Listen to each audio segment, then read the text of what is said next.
mercredi 21 mai, dans l'émission de Canal+, la nouvelle édition, deux animateurs, Nicolas Domenac et Ali Badou, s'en sont pris violemment à mon livre, Le vrai visage de Manuel Valls. C'est pas à proprement parler une biographie qu'on pourrait qualifier d'objective de Manuel Valls. Non, c'est pas une enquête du tout, hein. D'abord, à la différence des guignols de Canal+, je suis journaliste, et en plus d'investigation. Voici ma carte de presse.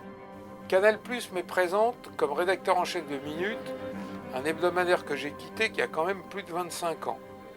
Depuis lors, j'ai toujours été journaliste et indépendant.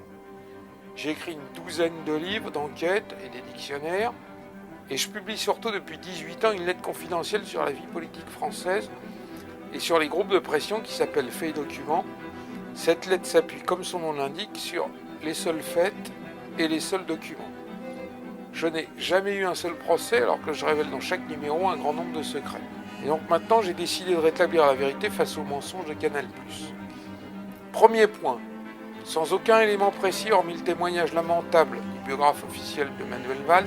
Dit solennellement, à aucun moment on a trouvé le moindre soupçon, évidemment pas de collaboration avec le régime franquiste, mais bien au contraire, une vraie volonté de la famille de sortir de ce régime et de rejoindre la France.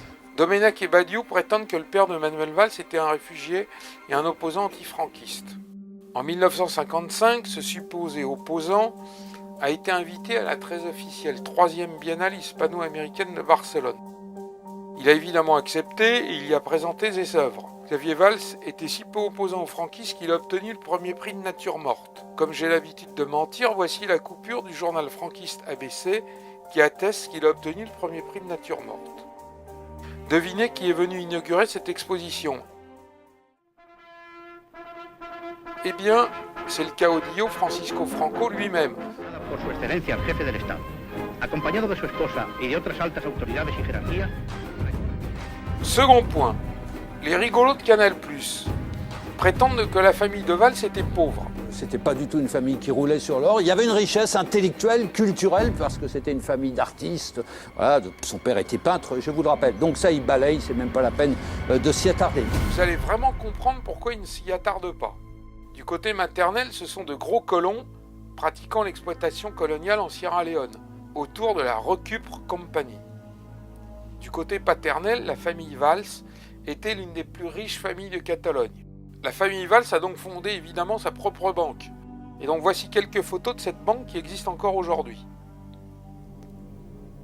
Afin de bien fixer les choses, comme pour Canal+, les Valls sont des traînes savates, je vais vous montrer un extrait exclusif d'un film qui est consacré à l'une des propriétés au début du XXe siècle de la famille Valls, la Torre del Pardals.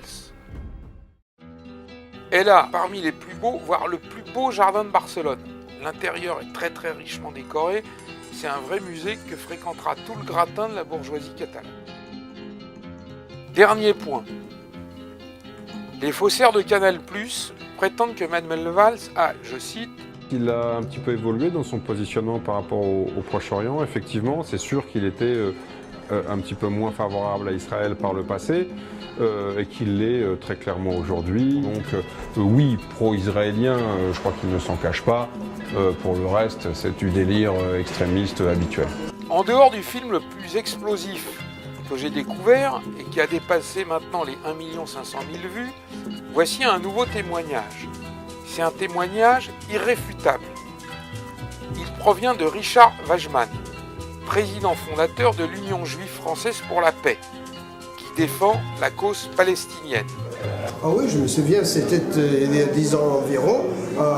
J'ai été reçu à la tribune avec Manuel Valls dans la salle d'honneur de la mairie d'Évry. Il y avait une journée de solidarité avec le peuple palestinien montée par des associations locales dans cette ville, où Manuel Valls était maire à l'époque. Et quand la commune s'est jumelée avec un camp de réfugiés palestiniens, j'ai eu le plaisir de féliciter M. le maire pour ce jumelage. Qu'est-ce qui se dit aujourd'hui chez les militants d'Évry-Palestine concernant Manuel Valls? Vous pouvez imaginer. Il a bien apprécié son geste d'il y a une décennie. Il apprécie beaucoup moins qu'il qu'il préside le gouvernement maintenant, de continuer à soutenir Israël à tout prix sans rien faire en faveur d'une paix juste au Proche-Orient. Donc on comprend bien leur amertume. Donc maintenant, j'espère que vous êtes convaincus. Si vous voulez savoir quelque chose sur Manuel Valls, c'est pas la peine de regarder Canal+, mais en revanche, vous pouvez acheter mon livre « Le vrai visage de Manuel Valls ».